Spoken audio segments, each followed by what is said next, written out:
salaamaaleykum internet enquête 221.com dalati leen ak jàmm ci seen émission préférée artistes sur la toile ñu am mbégte saa su nekk di leen ko indil comme on vous l'avait promis dinañ leen indil ñi nga xamante ne moom mooy seen acteur ak actrices yi nga xamante ne da ngeen leen di préféré ñu nekk ay jeunes yoo xamante ne franchement elles font le buzz sur la toile on parle d'elles tous les jours gis ngeen temps yi série bi nga xamante ne moom moo nekk en vogue muy VIP Sañse nekk produit waa Pikini mooy nuyu waa Pikini Ndayaw Lo ma koy nuyu bu baax ak tonton Alioune ak élément Pikini yëpp waaye nag suñu waxee VIP Sañse suñu nee Daba Ndiaye nag di ngeen ko xam quoi Daba Ndiaye bu VIP Sañse xale bu jigéen bu wow bët boobu noonu bëgg nangu jëkkëru jàmbur par force tey moom lañ seet si mais avant Daba Ndiaye dañ ma commencé Daba Ndiaye wala Aram Baye Mbaye Aram non Baye Mbaye parce que nit ñi Daba Ndiaye lañ gën a xam quoi après nañ leen wan kan mooy Aram mais Baye Mbaye Daba Ndiaye muñ nuyoo. bon salaamaaleykum wa rahmatullah maa ngi nuyu mbokk internetu enquête 221 man la Aram Faye alias Daba Ndiaye dans VIP Sañse. yaa ngi si jàmm. ça va maa ngi sant bu baax alhamdulilah. c'est que sa problème mooy yaru bi ma bëgg jaay quoi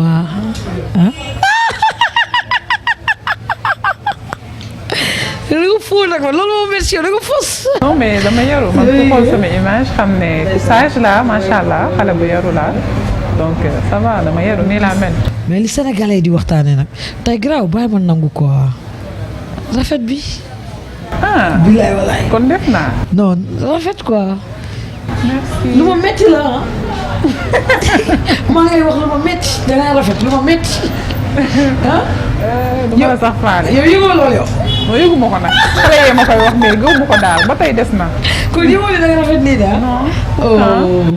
dafa am ku ma mos a woo mais Aminata Paye mais Payen kon am ngeen xale bu mel nii ma ne ko pardon ban xale la noonu mais xale boobu di GC VIP Sañse ma ne ko non. Issa waxul Bintu Thiam tamit rafet na de. Issa waxul Aïcha. Fat Bousso. Payen lañ ma wax. Payen nag yow tam kenn la fa nag. ma ne ko bon tane na noonu rek tane na noonu rek mais quand même c'est un énorme plaisir franchement ñu am mbégte ñëw séq ak yow waxtaan. gis la ci benn produit bu bees tàq mën nañ ne sax ay produits yu bees ngeen ci VIP Sañse mais quand même mu nekk loo xamante ne aussi c'est un énorme plaisir mais tout d'abord Aram Faye booy ñaari tali boo xam ne bu mu nekkee woon xale dafa sikkoon. ku la wax lii. dama la topp sikk bëri histoire te ku la xool nii tey du feeñ ñëwal sa enfance. man sikkuma nag Amina sikkuma dama lay wax rek. bëri histoire. di xeex te dégg naa mosoo xeex sa xeex ay xeexu jàmm rek nga doon xeex. sérieux kon xam nga topp naa loolu moom temps primaire la xam nga loolu yëfu xale la. yëfu xale la donc sama passé la yëfu xale la woon. dama daan xeex bien vrai que dama daan xeex mais léegi ku ma xool xam ni. man noonu la doon woowee. mais man. non déggu ma bu baax nga ne nuñ la doon woowee. non dama koy denc. loolu dama ko wax. Amina bàyyi tooñ. bàyyi tooñ. mère Matate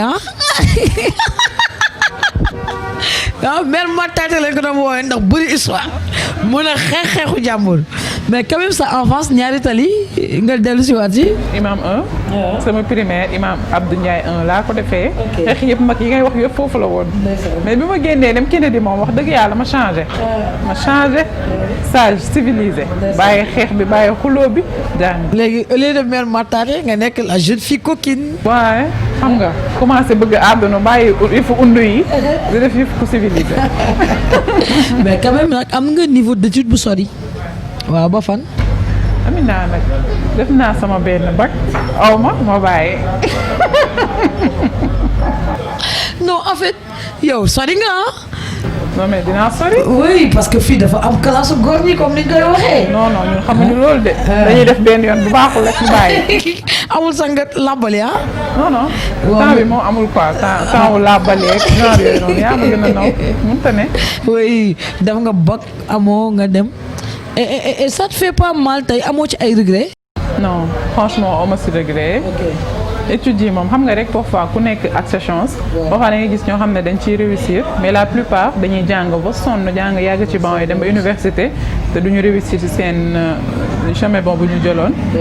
donc man bàyyi naa mais regretté wu ma ko benn yoon parce que terewuma liggéey terewuma dem fi ma bëgg dem terewuma wax li ma bëgg a wax donc sant yàlla. effectivement parce que des fois aussi comme ni nga ko waxee rek dafa am ñuy am chance su jàng am ñoo xamante ne dañ ciy jaar rek mais seen wërsëg moo ngi feneen mais par contre amoon na après aussi tamit sa bac am nga ay yeneen activités yoo xamante ne moom nga dem def.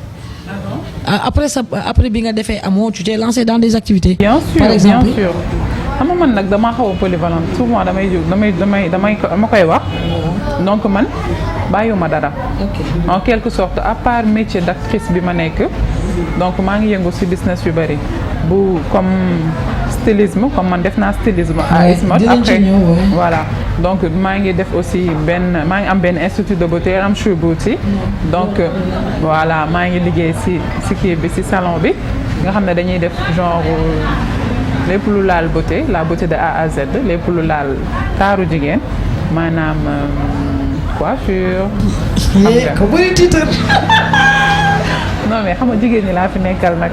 dama bëgg chaque jour ñuy gën di nice ñuy gën di rafet di fësal seen taar macha allah donc lépp luy valoriser jigéen rek man dama ciy yëngu comme couture ak lépp lu laal mode daal la mode de A à Z la beauté de A à Z. et puis nag iñaanoo da nga rafet da nga bëgg ku rafet. ñëpp laa bëgg ñu rafet jigéen ñi kenn ñaawul nag xam nga jigéen ñëpp a rafet dafa am ñoo xam ne dañuy defaru am ñoo xam ne duñ defaru mais ku defaru rafet macha allah. par contre il y a un sujet boo xamante ne bëggoon naa ko évoquer te li tax ma ñeme ko sax mooy dama mës a dégg ci sa benn waxtaan boo am ak nit la manière dont tu as répondu ça m'a rendu fier parce qu'on t'a parlé de ton divorce le gars a un peu tiqué automatiquement nga ne ko du tabou donc tu as bien répondu gis nga ni du tabou Sénégal. oui c'est vrai que loolu du tabou mais man nag parfois xam nga rek. am na sujet yoo xam ne dama siy bëgg. effectivement je suis tout à fait d'accord li tax ma dellu si waat si xam nga moom mooy lan moom mooy souvent nit ñi dañuy dem ba am lu leen dal ci seen àdduna mu bokk ci seen destin mais xëy na niñ leen di gisee dafay tax ñu renfermer wu ci loolu ba duñ ci ñemee wax mais quand on t'a demandé nga ne du tabou la réponse était tellement automatique que ça m'a rendu fier de toi. Macha Allah. N'est-ce pas? Merci. Voilà et c'était bien pensé hein mais juste après li ma ci bëggoon teg mooy juste après dañu gis beneen nouvelle arme bu judduwaat nga jëlaat beneen nouvel élan courage boobu aussi tamit comment ça t'est venu? en fait xam nga man dama naan rek àdduna moom lépp loo gis am na ay haut ak ay bas donc vie moo demee noonu àdduna mooy loo xam ne li am suba ñun xamuñu ko ku ci nekk ñaan nga yàlla sa vie lépp neex quoi mais yàlla mooy dogal donc à chaque fois man li may jox courage rek mooy li nga xam ne man dama ni gënuma kenn gënuma donc li nga xam ne yàlla daf ko wàccee muy ay xéewal yu nekk ci kaw suuf wàcceelu ko kenn lu dul jaamamee donc man du ma génnee sama bopp ci jaam yooyu nga xam ne ñoom la yàlla wàcceel xéewal yi donc te bu dee liggéey rek mooy maye man je me dis je vais travailler pour réussir ma vie donc parfois nag nga xaw a jéng mais doo daanu comme ça noonu laa koy waxee tout le temps moo tax ma ni naa am courage rek naa changer naa tourner la page commencer une nouvelle vie vivre ma vie professionnelle ak yaa ma gën a xam daal dund sama dund. mu ngi noonu léeg-léeg nag le manque de courage boobu mooy xaw a dal surtout yenn jigéen ñi n'est-ce pas voilà mais juste après loolu dañ gis da nga lancé wu dans la mode waaye comme donc ça veut dire que ne da nga ko débuté woon avant. non mais en fait man mode dafa nekk loo xam ne dama ko màggaale. judduwuma avec.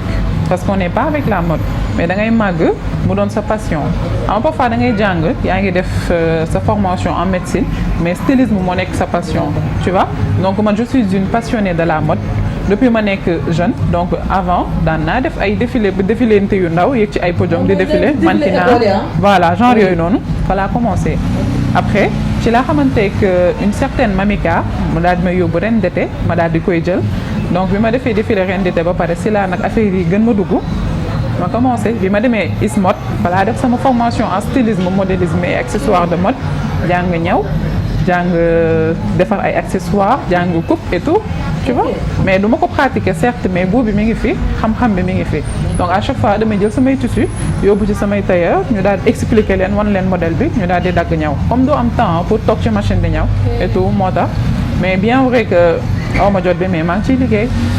Coiffure bi aussi pareil comme dama am ay sœurs yoo xam ne c'est des coiffures professionnelles donc la plupart damay ñëw ci salon bi ñoom ñu coaché ma ñu wax ma lii ak lii ngay def ma jàppale leen ci liggéey bi mais n'empêche ñoom ñoo yor liggéey bi yëpp macha allah. Le fait que tu as été top modèle aussi foofu nga ko jàngee parce que gis nañu ci yenn publicité yu bëri nga solal ay nit. oui si liggéeyu top modèle moom du lu ñu jàng. parfois nit ñi ñooy gis sa image mu intéressé leen rek ñu daal lay contacter ne la ñëwal defal ma pub bi ñëwal defal ma spot bi wala ñëwal defal ma shooting photo. te loolu xam nga rek benn xar mattalaw ci wet gi comprendre nga fa la ñuy jaar rek di fi ut ay kii. mais dafa mel ne aussi taar bi mooy fay foofu quoi. non du taar nag. non parce que maa ngi nii sama genre yu ñaaw yi nii kenn jëlu leen di leen defal ay shooting. Sénégal kay moom xale yu rafet ku ci xeesul da ngaa ñuul mais ñëpp rafet juste que rek ñoom ñoo am seen ay goût peut-être li ñu bëgg si man la nekk moo tax ñu may woo mais bu ko weesoo amul taar nag. waaw damay forcer modestie ni ma ko xamee dafa ëpp mais quand même beneen bi aussi mooy un nouveau élan est né à Pikini sa intégration Pikini comment ça s'est passé en fait jàng nga mode def nga mannequinat mais théâtre xaaruñu ko woon ci yow. loolu nag man daf ma bett sax man mii man daf ma surprendre bi ma madame Ndiaye woowee man dama ne su ma demee lan laay wax tu vois man je me posais cette question en fait su ma demee lan laay wax bu ñu ma nee defal ba pare dama ragal man dama bëri kersa. non mais sérieux Amina bàyyi ma. waaw vas-y c'est vrai ah ndeysaan dafa bëri kersa dafa ma rus sax moo tax interview bi kiiwul nii quoi. je te jure xam nga damaa xaw a bëri kersa. donc bi may xamanteeg waa Pikine. tournage la woon table yaa ngoone bi ma nekkee établissement Fallou Col di ko defal shooting. voilà émission table yaa ngoone lañ doon tourné. jour boobu madame Ndiaye dafa ñëwoon assister tournage. après si la ma gis mu ne ma ndax intéressé wu nga genre yooyu ñu waxtaan vite fait mu jël sama numéro.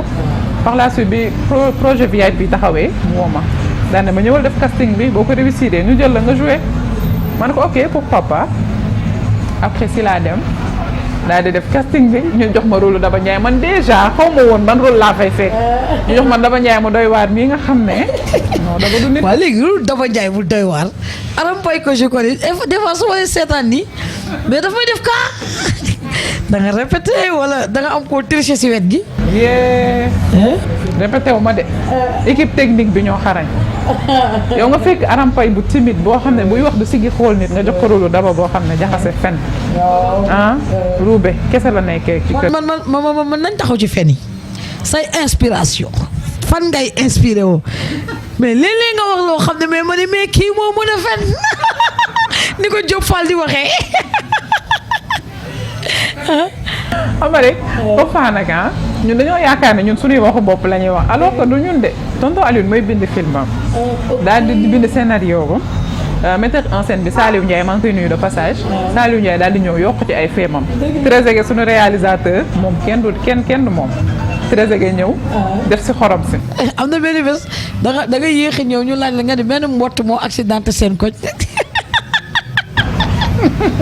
keroog da nga créé accident moto bi ba créé ko sapeur bi koy jël si yaa ñëw yàlla. man damay pare di ree sama bopp. damay pare naan ay waay li may wax nii nit ñi dinañ ne dof naa de ndekete yoo.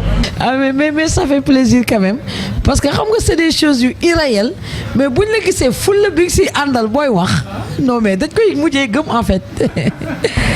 mais bon man je me dis loolu la Sénégalais yi bëgg parce que tamit VIP dafa nekk truc boo xam ne franchement Sénégalais yi dañ daan def série yi ñu daan def yëpp.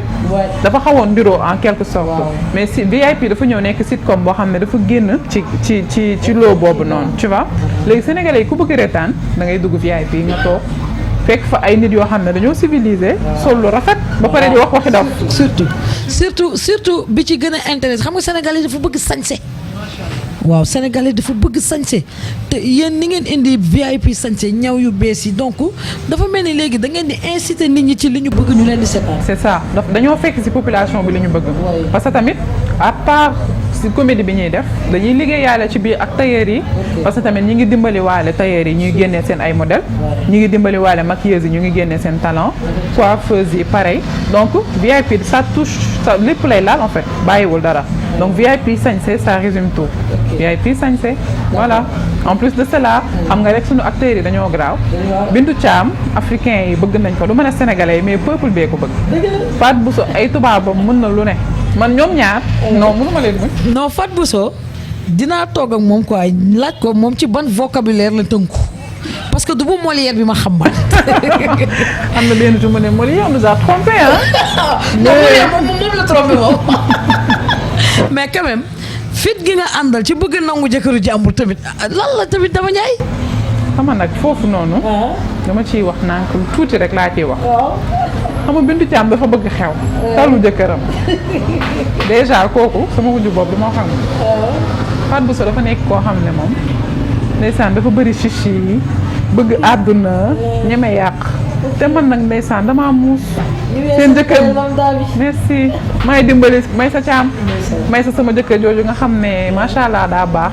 dëkk nag si duñu conseiller. may sa dafa baax macha allah ba pare dafa am talent. voilà dafa am xam-xam te ñun au sein de VIP may sa daf ñuy jox ay clés yoo xam ne dañuy waxee ko nii wala defee ko nii boo ko defee nii dina gën a baax kenn gënu ko baax macha allah dafa ñàkk ki ñaan kenn du lëz mais lëz buy dox doxinu rëboo bi. mais nan ngay dundee ak théâtre bi parce que jàmbaar nga mën a découvrir ni te doo ree. non mais man damay ree. ree yi dañ ko dul wane. parce que am na yoo xam ne mënoo ko muñ quoi. non mais Aziz Dabala benn jour maa ngi fàttaliku muy wax ak benn séquence la quoi mook ak Ndiaga Diop. mu wax ak Ndiaga Diop ba pare daal di dox doxinu robot bi kooku ne ko yow lay mel ni ku ñu classé nii mais gis na fi ma toog dama yàq scène bi dama yuuxu te dégg ni may rampay looy def ni ma ne ko mënu ma ko muñ. ak surtout ak seen dindin keebaa bi. naa sama doom.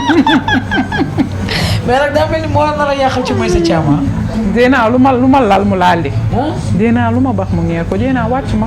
sa nawle laa sa yaay laa daal Zeyna. du ma cër. mais quand même nag doomu théâtre bi juddu na parce que après gis nañ la ci Grand Amour gis nañ la aussi tamit beneen muy tudd Femme idéale voilà. mu ngi noonu Madior ak Dior aussi on t'a vu aussi donc maintenant dugg nga ci théâtre quoi. waaw lépp rek ay produits Pikine la. man je me dis Daba Ndiaye Aram Pay sax élément Pikine la tu vois ñoom waa Pikine ñoo ma formé man lépp lu ma xam ci théâtre franchement ñoom ñoo ko def ci man donc du ma dellu lu dul remercier leen di leen delloo njukkal bu baax di leen wax un grand merci parce que am na loo xam ne man xalaatu moom dinaa ko nekk un jour te ñoom ñoo ko def ci man donc du ma def lu dul remercier leen. c'est bien quand tu dis que am na loo xamante ne xalaatu woon ni di nga ko nekk bés bi nga njëkkee dox ci digg Ndakaaru gis say affiche ci mbedd yi lan la def. waaw jour boobu noonu wax dëgg yàlla sama petit sax dafa taar tu vois parce que avant da nga daan gis yeneen star nga leen di apprécier ci mbedd bi tey nga dox bu benn jour nga gis sa bopp tu vois ça fait plaisir franchement ça fait vraiment plaisir nga gis sa bopp et de fierté la parce que da nga naan bu fekkoon ne da nga ko am na artistes yu bëri yu nekk ci dëkk bi am na ay stars yu dul jeex donc yow bu ñu la choisir parmi tant de personnes daal di lay exposer ci mbedd bi donc loolu je me dis liggéey rek a wóor tu vois fierté la quoi fierté nationale. mu ngi noonu mbégte la surtout nag ci communauté bi nga bokk nag parce que il faut ma sot tuuti nag waaw fierté la sur la communauté lébu fierté la aussi nag ci les jaraaf. laa nga fu nooy. donc balaa ma laa daane leen gaaw daan na.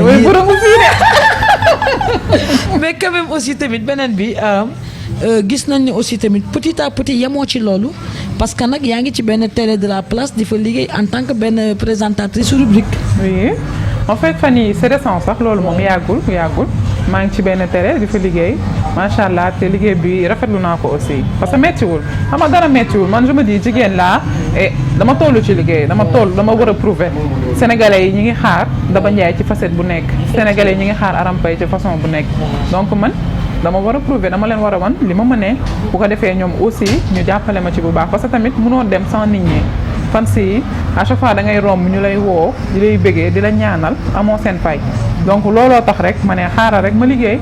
ba ci kanam. waaw ci liggéey bi nag gis nañu sànq yaa ngi koy tudd sax Ramchou Beauté parce que gis nañ ne aussi tamit ñu ci ëpp yéen chance bi ngeen am mooy fi ngeen toll yéen mais ñi leen jiitu woon ci théâtre def nañ fi lu nekk mais jotuñoo investir amuñu luñ leen fàttali ko mais tey entreprise familiale bu mel nii nga teg ko aussi c'est une fierté voilà mën nga ci dellu si waat ci Ramchou Beauté. waaw Ramchou Beauté moom Ramchou benn kii la rek benn institut de beauté la institut de beauté boo xam ne bi ma ko fondé nag yàggul lu bees la bébé la sax laay wax mais dama koy liggéeyandoog ak samay sœurs sama famille donc ñoom ñoo fa nekk dañuy laal un peu de tout donc comme man dama def stylisme daal di def mode damay ñaw ay yére di ko jaay des prêt-à-porter sur commande damay def aussi commerce ay lunettes de soleil des accessoires de mode genre dama koy jaayaale aussi dans Ramchou Beauty et aussi dañuy defaale coiffure onglerie su inscrit nu mu tuddati pédicure ak manicure dañ koy def aussi confection de perruque ak entretien perruque parce que tamit parfois jigéen ñi dañuy tayal a toppatoo seen ay perruque comprendre nga donc ñun lu yooyu yëpp boo ko bëggee mën nañ la ko indil dañuy def ay stem pot soin bopp dañuy def traitement de cheveux et tout li ñuy def bari na donc Ramchou Beauty dafa yaatu dafa nekk institut boo xam ne lépp loo bëgg maa ngi si bëgg a insérer sax góor ñi parce que góor ñi chaque jour dañuy ñëw di dugg di réclamer ne dama bëgg a watu ma ne leen pourquoi pas ma utal leen coiffeur boo xam ne il est pro mu leen di defal seen ay bopp ba mu rafet di leen toppatool seen ay karaw comme góor ñi léegi dañuy yar karaw voilà. C'est bien hein? Donc la mode est dans toi. Voilà. Parce que si nga nekk mais nag xanaa dinañ xaar Aram ci yeneen. waaw excuse-moi. man nag mun ngeen ma xaar fépp parce que limité wu ma sama bopp ne lii laay liggéey donc yemale wu ma sama bopp ci dara parce que instant bii nii bi may commencé Ramchou Beauty mën naa ne yàggul bi ma ko xalaatee laa dem waxtaan ci ak samay parents ñu approuvé ma ne leen ok fond bi mi ngi fi donc dinaa jéem a boole le maigre moyen que j'ai ma def ko ci après lu mu jur rek ça va donc bi ma koy xalaat xam nga xalaatuma woon di dina toll nii donc nii la demee li ci kanam tamit rawali bët dans peu de temps incha allah di ngeen gis beneen Aram Paye boo xam ne dina dugg ci yeneen liggéey pourquoi pas liggéey façon liggéey bu nekk. effectivement mais fi mu juddoo ak li mu tombeel mbaa mettiwul ci yéen rek.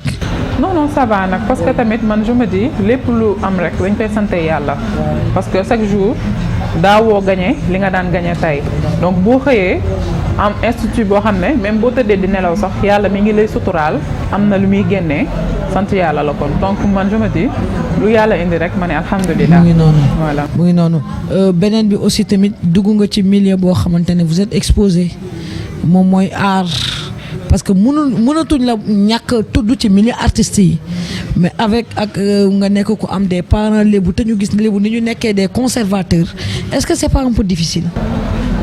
non franchement xam nga nag yow xamante nañ ñoo bokk benn kër donc famille bi dafa nekk loo xam ne xaw nañ dëgër xaw nañ fiiraange moom dañ ko judduwaale du jeex fiiraange biñ nekkee moom macha allah ci seen deret la nekk lébu yi dañoo fiir sam papa moom mooy tête de liste dafa fiir mais nag liggéey bi moom dafa doon loo xam ne dañ lay comprendre man sama liggéey li tax mu yomb ci man mooy famille bi ñoo lay pousser donc say parents bu ñu la comprendre daat lay bàyyi nga demal sa bopp xam ne mag nga doo kilifa nga quoi man kilifa laa en temps d'après moo sama âge bu ndawee sax kilifa laa quoi d'après les responsabilités que j'ai donc ñoom ñoo lay bàyyi nga demal sa bopp daane la demal xam nga li la war xam nga ni lébu nga koo fi gënu la loolu lañ lay wax chaque jour dëkk bi yàlla sàkk na ki ñu ëppale mais sàkkul ku ñu gën fi ñu nekk nii donc moo tax à chaque fois rek da ngay xam yow yaay kan xam fi nga bokk xam li nga xam ne moo la tax a jóg nga dem defi ji ko moo tax day yomb. effectivement mais nag li nit ñi di xaar mooy Aram est un cœur à prendre. La demande elle est trop de trop. waaw laaj yi ñu bëri ñu ngi laaj ah. oui ah. pardon. alors mooy ma xam nga waxoon naa ne la balaa affaire bi di jël naa la dóor xam naa dóor yi waa ji ñëw nii quoi. dama ko sentir. xeex bu rëy la dara lool. waaw non sama papa ñëw àtte ñu. ba pare faral la looloo mën a xaj. sotle la sax laay wax. waaw mu ngi noonu. Aram est un cœur à prendre laa wax D'accord. Aram nag elle est célibataire. Voilà. Donc xam nga ça veut tout dire. ça veut dire cœur à prendre rek. waaw fekk si nga mën a rek. maanaam ku am ñetti guro ñaari tàngal mën nga ñëw. ma ci débat. ba tey mën nga ñëw. papa. oui mooy takk sëy. bien sûr. nañ ñëw. mais nag xam naa ne instant yii demande bi bëri na de non pourtant même pas. maa ngi wax nag. demande bu ñuy demandé dañuy demandé ku ñu gis. xanaa ci écran bi ngay gisee. ma dinaa leen wax fan ngeen koy gisee. oui c'est très important quand même parce que bokk na ci li nga xamante ne moom mooy leen di sauver mooy raar bi ngeen di raar ci bëtu nit ñi. parce que bu ngeen bëree dugg bëri génn rek ñu am ci yeneen ñu leen di tudd yoo xamante ne du leen neex et c'est bien que ngeen di ciy bàyyi xel. si xam nga nag tamit jigéen moom même boo dul artiste même boo dul star boo dul acteur boo dul dara. da nga war a gàtt tànk. man moom loolu laa wax ma ne jigéen da ngaa war a gàtt tànk. donc man nag damaa nekk nit koo xam ne ay nelaw moom franchement dama ko bëgg fu ma toog nelaw. tellement du ma amuma temps man du ma nelaw man du ma nelaw guddi du ma nelaw bëccëg damay heure bu ma liggéey bi woowee rek damay bàyyi li ma doon def yëpp dem coacher ko après su ma paree ma nelaw moo tax nag boo concentré bu li ngay war a def yëpp ci journée bi boo ko defee boo paree doo tal dara da ngay tëdd rek. c'est vrai maintenant que tu es entré dans le monde du théâtre am nga ci koo xam ne moom nga teg sa bët def ko idole. bëri nañ nag. parce que xam nga man bi may avant may def théâtre donc xalaatuma woon ne dinaa mës a nekk actrice donc moo tax bëri nañ parce que dafay am ñoo xam ne yaa leen di bëggal sa bopp. par exemple. Lissa je l'aime bien. oui Diaw monsieur. waaw je l'adore donc après Lissa Mariam Dial waa VIP moom ñooy payé nag sama collègue de travail yooyu nga xam ne kenn du ñoo fi mën Bintou Thiam Moussa Dieng mooy may sa Thiam da ngay neexal Bintou Thiam parce que da nga bëgg mais Bintou Thiam sama xarit la ñoom ak Aïcha ce sont mes jumelles ñoom ñaar samay xarit lañ mais waxatuma loolu sax dama ni waa VIP ñooy tëdd liste Leuz ak Dieyna xam nga Dieyna ko xool xam ne xale bu ànd ak soos la Dieyna mooy xale bi ànd ak soos kenn du moom. mais bu ko xale ak dara la mu ne ma yow tuusal fii mag bu ñàkk soos nga xale bi ànd ak soos laay woo firi ma sama gént gi. xam nga ay làkk may sa jaam mais sa bu nee pëtub teetoo moo di amul. mais loolu Aliou Ndiaye bindu ko de. moo ko créé. Aliou Ndiaye bindu loolu ko. waaw comprendre nga. nii la demee. donc à part ça à part waa VIP. waa Pikine tamit am nañu acteurs yu am talent macha allah comme Papa Major tonton Pape Birahim. oui macha allah il est fort Cheikh Doumbouya voilà il est trop fort. à part ça aussi am na Mariam Dial ak am ça dañ may faj biram man waa maîtresse mën nañ ma ray. ok comprendre nga. donc ñoom macha allah dama leen di suivre de loin. dama leen di suivre de partout. damay seetaan seen film quoi parce que dañ may rettaanloo am ça Mariam ak biram macha allah dañoo aay. donc ñoom samay acteurs lañ. on peut espérer aussi Aram tey jouer ci beneen produit bu dul bu Pikini. pourquoi pas. elle est actrice maintenant. donc elle peut jouer dans n'importe quelle série. tout dépend des contrats franchement. ça a été un énorme plaisir pour ñun. donte ne forcé nga ma yaru bi tey. yaroo lay jig di doom day. yow pour sa kaan yi xamante nañ bu baax.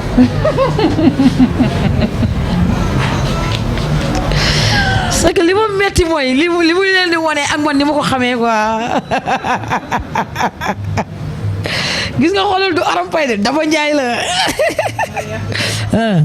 waaw baax na et puis nag yaa ngi wax loo xam ne Aram elle est célibataire certes maîtresse d'un homme marié dafa xew ne waaw maîtresse d'un homme marié dafa bari ci réew mi bari nañ de. xew na moom ñoo film bi moo neex. dernier épisode bi maa ngi koy seetaan ruube bi xam nga entre maîtresse yi bët na. ba bokkoo ci maîtresse yi. man mii fay ñeme yaay sooñ. waaw bëgg Samba ak seeni jaraaf. dolli li waxal leneen. ba ma juddoo ba tey maa ngi lay doon fan. déggal li waxal la yow. fay ñeme yaay sooñ. bëgg Samba ak seeni jaraaf. borom maami jaraaf ci réew mi. sama rakk ji du maîtresse d'un homme marié. baax na. ndeysaan. mën nga bëgg takkale ci kër yow kenn xamul. Amina bàyyi ma. dama lay booleeg àdduna wax leen ko fa bàyyi ma. xam nga da nga bëri fan si Sénégal nag ah. dañ maa bëgg ndeysaan. waaw non Sénégal dañu la bëgg. parfois damay jooy nag. ndeysaan. xool xale yi dañuy ñëw ci buntu salon bi taxaw di ma seetaan ma ne leen namu naa leen dugg si leen ñu dugg si def groupe taxaw di ma xool ma ne leen dañuy xoolante. waaw papa dama leen di reetaan ma ne leen kaay lañu xoolante xale bu ñëwee toog dama dama ñaay kañ dem suñu kër am na benn xale bu ñëw ndeysaan ci korité bi di leetu si xale mu ne ma yow dëkkoo fi de sama téléphone yaay nga dëkk demal nga ñibbi nee na moom seen téléphone yaayam laa dëkk ma ne ko Ndeye Fatou la tudd maa ngi koy nuyu de passage xale bu baax la macha allah adorable moom tamit yaayam nekk ku baax ñëw ci salon bi samay cliente xam nga nag mënu ma tëj te remercier ma samay clientes yi nga xam ne chaque jour ñoo may dooleel ñooy jàpp ci liggéey bi bu baax a baax ku ci léttam rappul sax ku bëgg fireeku sax da ngay ñëw ne kaay firi ma donc macha allah merci à vous. Effectivement mais nag c'est une lourde tâche parce que xale yi niñ leen di toppee di leen seetaan mooy nag am ngeen tâche bu rëy mooy vous n'avez pas le droit à l'erreur. dëgg la dëgg la. muy noonu. dëgg la moom amuñu waruñu def erreur mais nag xam nga l'erreur est humain man je me dis nit ku nekk am nga droit def erreur mais parfois nga xam fi nga ko war a defee nga def très attention pour mu bañ la dal foo xam ne da ngay am gàcce tu vois parce que erreur moom mënut a ñàkk mais xale yi dañuy suivre xale yi dañuy toppandoo donc ñun ñoo war a xam rek ne ay modèle lañ ay porteurs de voix lañ ñuy def très attention en face envers les enfants pour bañ a juum daal pour xale yi bañ a toppandoo lu bon li ñuy def wala loo xam ne dafa négatif. effectivement mais am naa mbégte bu rëy ci toog ak yow.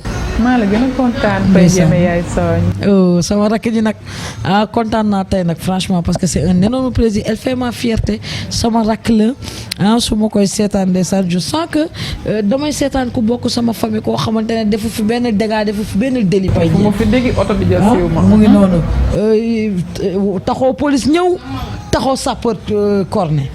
Paye Diémé yaay Sogne yàlla na la yàlla lafal cat ci li ngay liggéey kontaan naa de te xam naa ni ma kontaanee noonu la famille bi yëpp kontaanee dégg nga Paye Diémé yàlla na la yàlla lafal cat ñu leen di bon ngeen baal ma nag loolu mooy xolu mbokk bi dégg nga moom moo jóg noonu oui elle s'appelle Aram Paye tout comme moi Aminata Paye elle c'est ma cousine. dañuy jaawale sax. oui effectivement. am na ñu ma naan Aminata Paye ma ne leen bu leen ma jaawalee kooku gisoo leen taay film beeg buuba raba bi ngeen koy jaawale il faut arrêter. c'est vrai léeg-léeg kooku la gis boobu mais allo Aminata Paye loo bokk ak Aram Paye mooy ne sama doom la. ndeysaan loolu laa di wax.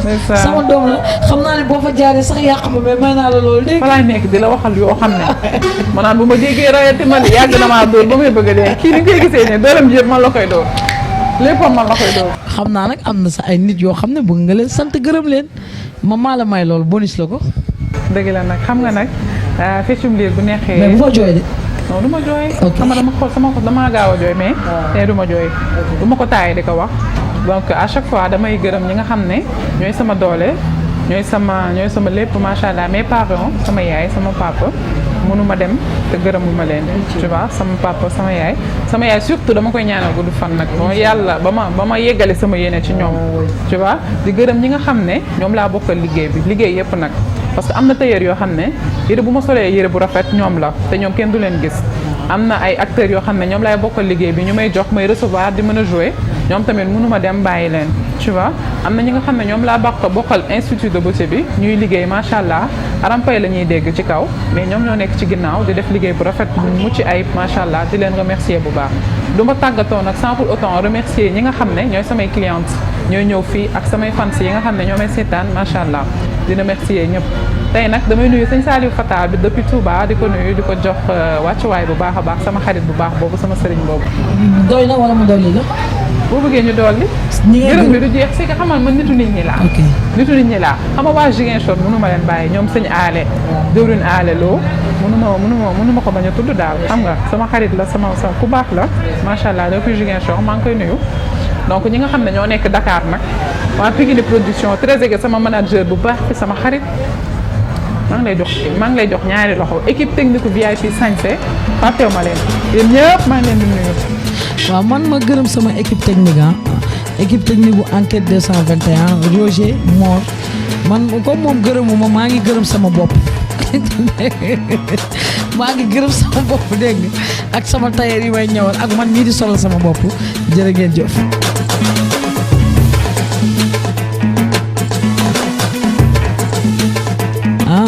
nekk produit waa Pikini Pikini mooy nuyu